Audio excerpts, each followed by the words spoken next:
What's up, guys? Welcome to Daily Dose of Reddit. This is your host, Zach, and today's subreddit is r/AmITheButthole. This story's called, Am I the Butthole for Not Allowing My Wife to Send Our Son Away for What He Said to Her? 2 weeks ago, my wife's parents passed away in a car accident. Her father was 65 and her mother was 63. That sucks. My wife has been extremely devastated since. She is an only child and was extremely close to her parents. They were wonderful people, and I also grieve their loss. The issue of this post stems from our son. Our son is 15 and has been pretty unempathetic to his mother. He is fairly introverted and started pulling away from his grandparents and us at 13, and now spends most of his time playing video games. He didn't react much to the news of their death. I have tried talking to him about it a few times, but he has told me that he didn't feel that close to them. I still have to go into work while my wife is on bereavement leave. Our son is doing 100% online learning and is also home all day. Since the incident, my wife and son have had several bad interactions. Examples: my wife crying in the bedroom and son barges in and asks when dinner is. Wife asks him to make himself something, he rolls his eyes and walks away. Wife sets up an online Zoom funeral with her aunt and cousins, her only remaining family, and asks son to attend. He gets on the call from his room, but he was on his phone the entire time and didn't wear a shirt. Wife asks son if he would like anything from his grandparents' house as a memory. He loudly replies, "Nope," and walks away. The big incident came 2 days ago. I was at work when my wife called me sobbing. What happened was that she was in the living room playing some old videos with her parents when son comes in. He asks to use the TV to play a video game, and she says to give her an hour. She then asks him to join her. His reply was, "Mom, I honestly don't give a crap. They were old and gonna die anyway. Can you just get over it already?" She sent him to his room and called me. I talked to him about it when I got home and made him apologize, but it clearly wasn't sincere. It upset my wife even more, and she asked to speak with me that night. She told me that she's having a hard time grieving with them constantly sharing the same space and him being rude and dismissive of her. She proposed that he spend 2 weeks away with my sister since they have a similarly aged son he is good friends with. She wants the 2 weeks to go through everything from their house, deal with the legal stuff, and really process her grief. I do understand where she's coming from, but I shut her down. I told her that it is unfair to send him away, and that if she needs some time apart from him, she needs to be the one who goes. She argued that she needed my support through this, and if she goes, she has no one. I told her I loved her, but our son comes first. She slept in the guest bedroom that night and hasn't spoken to me since. I feel horrible and am second-guessing my decision. Was I the butthole here? Edit: I apologized to my wife and called my sister. My son is going there for 2 weeks, leaving tomorrow. I'd appreciate if you all stop calling him such horrible names based on this one post. I recognize that this behavior clearly isn't as normal as I thought it was. I was really similar as a kid and just ended up getting over myself as an adult. I'm looking into some child physiologist for my son and some couples therapy for my wife and I. She hasn't forgiven me yet, but no, she isn't divorcing me. Thank you for your comments. No, I don't think you're necessarily the butthole here, but I do think your wife had a good suggestion, and your son is not.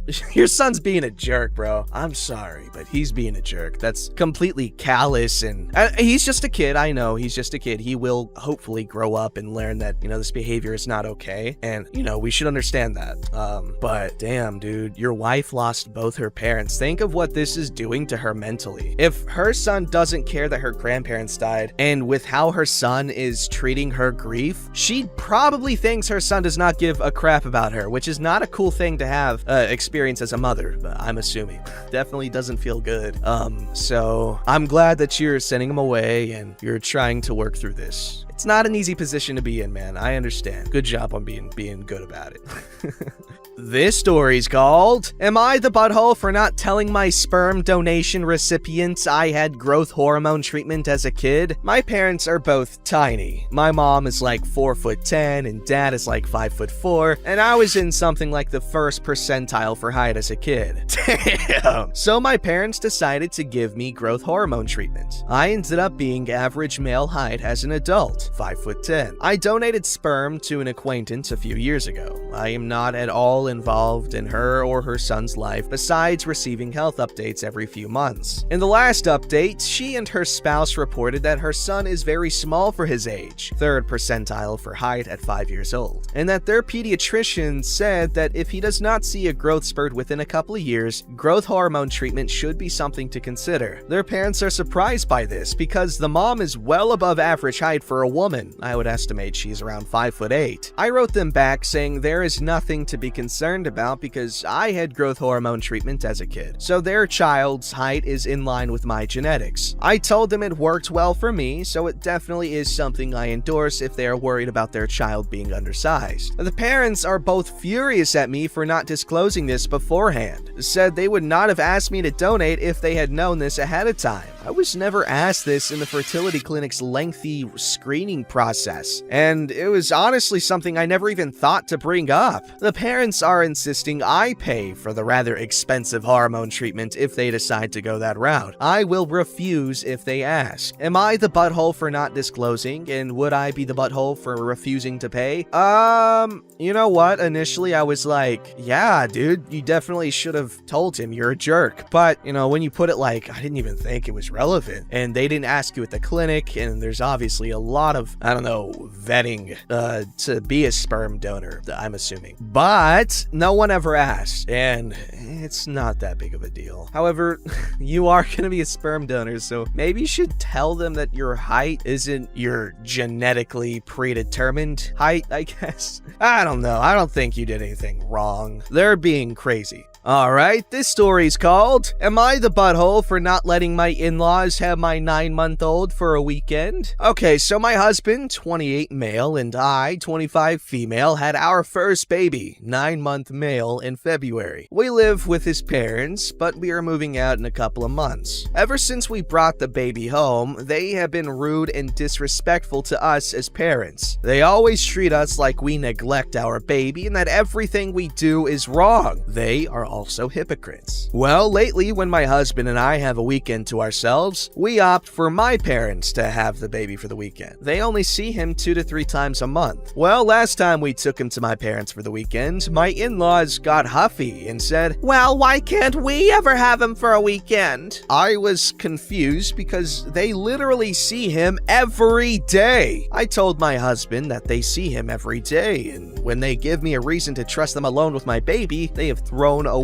lists of food he cannot have said that they will baptize him behind my back, and they don't really pay attention to him when he's upstairs with them and let him crawl anywhere he pleases. Then they can have him for a full weekend. This seems to aggravate them, and now they're giving me the cold shoulder. My husband agrees with me, but my brother-in-law says I'm a butthole because it's not fair my parents get to have him for weekends and they don't. My parents have had him alone without us there a total of 2 weekends, by the way. Am I the butthole? No. Move out already. Those guys are not nice. Woo!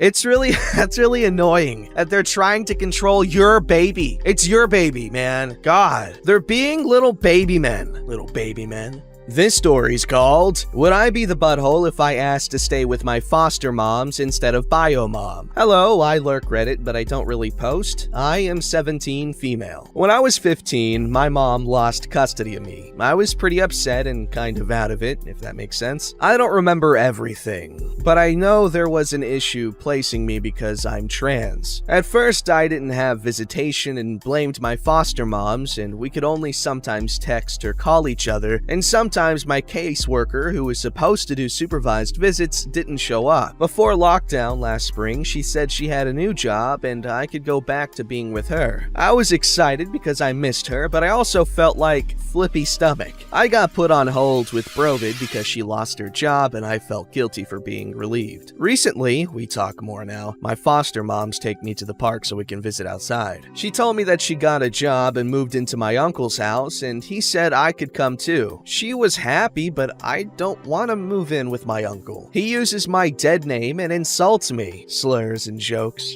When I asked about it, she said she knows it's annoying, but I should look past it because he's giving us housing, and I should cut my hair to smooth away. When I wasn't sure, she reminded me of the complaints I used to give about my foster moms, like no technology after 10 p.m., bedtime by 12, curfew. She said I could go back to my old school and have my phone all night. I don't know you, but I don't mind not being on my phone after 10. If I'm not sleepy, my foster moms and I will play cards or do a puzzle. One of them taught me how to crochet, and I'm getting pretty good at it. They have a dog that sleeps with me, and I walk every day, which helps my depression and anxiety. They put me in private therapy once a week instead of the state-paid therapy, only once a month. Before, when I was going to go back to my mom, they told me they'd be putting 50% of the money they get for having me in the bank account for me. They called it something else, but I forgot. At my old school, they would make jokes or bully me. My new school, no one knows my dead name because my foster moms registered me under my new name. It's a fresh start, and I want to do my senior year here because my grades are so much better and my counselor is helping me research college. I tried to tell my mom, but she started crying and said she is busting her ass and sacrificing while I am vacationing in a nice house with new clothes, because my foster moms took me to get girl clothes, and I am letting them buy my love to replace her. That made me cry because I don't see my foster moms as my moms. Maybe cool aunts? When I first came and was being a jerk, they said they are interim guardians, not my mom. Would I be the butthole if I told the judge and my mom I want to stay here? I think I might be the butthole because all the reasons I want to stay are selfish and don't take into account all that my mom has done for me in the past and how hard she has worked to get a job and place to live. Sorry for the long post. My core teacher says I use parentheses too much. Yo,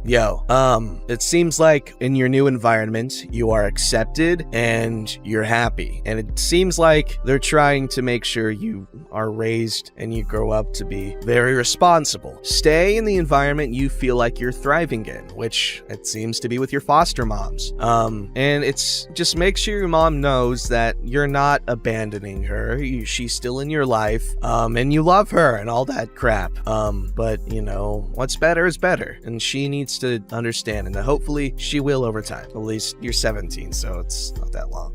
This story's called, Am I the Butthole for Tattling on My Colleague? I'm a teacher and I breast pump at work because my baby only drinks breast milk. All the people I work with in the school know I pump in my room. When I pump, the door is locked and I put a sign up. The only way to get into the room is with a key card. I always make sure to put the sign up because the one time I didn't, the custodian walked in. I take full responsibility. He apologized and was so mortified, told the principal himself what had happened. He was not reprimanded in any way. She told me if anything like this happened again, to let her know. Now on to the problem. Recently, I was pumping in my room and someone knocked on my door, but I couldn't answer. Why not? They left, and about 5 minutes later, my door opened, and a student walks in holding a teacher's key card. I firmly, but politely, tell him that he needed to leave and close the door. I was pretty confused. How did the kid get a key card and how much did he see? I'm pretty covered up when I pump, but it's obvious enough what's going on. I start to freak out a little because I was concerned about the student. I had no clue how to proceed, so I wrote an email to the principal and guidance counselor to ask for advice. I never mentioned a teacher or the key card. I also emailed the student's other teachers and asked that they don't give keys to students to get into my room. One teacher, Mr. M, admitted that it was him. Later, the principal asked how the student got into my room, and I explained that they had a key card. She asked me if I knew who gave the student the key card. I felt awkward.